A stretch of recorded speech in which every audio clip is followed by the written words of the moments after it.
You know, one piece of public comment that I'd like to throw out that is actually kind of related to the last item, but not sufficient to have it on that item. And that is, I'd like to introduce this into the record. This is actually a letter from, and this, I'm putting this in just to something that hopefully will not be repeated in the past. And that was last year, the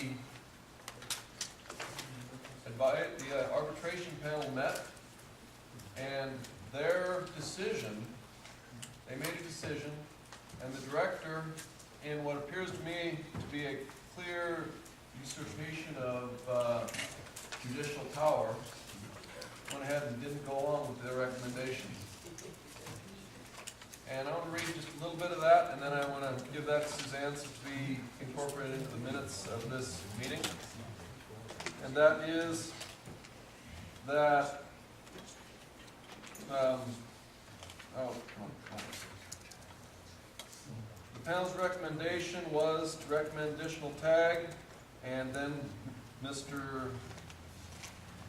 Mayor went ahead and he stated that there were no provisions for the issuance of elk incentive tags and NAC this through that NAC for damages. And he goes on to in the end, and this is NAC 502.422.553 in the next several sections. And since the panel's recommendation does not follow through with the provisions of this these NACs, the issuance of elk tags, Department on advice, Council cannot issue additional elk incentive tags to Mr. West. Same thing basically happened with John Uvalde and Company.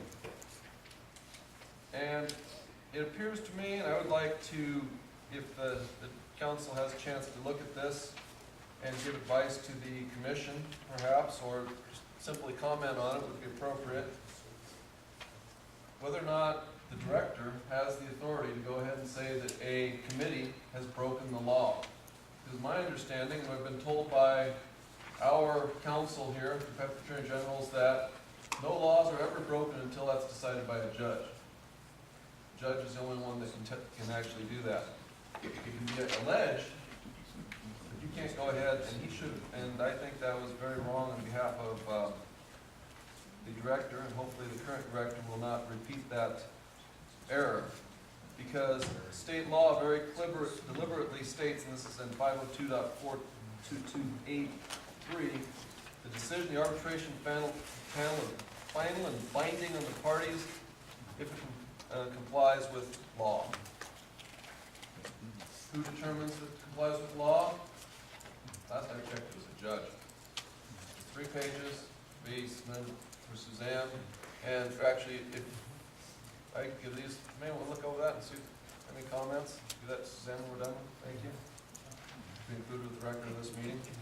Okay, any other public comment? Seeing none, we'll recess till tomorrow morning at 8:30 this location.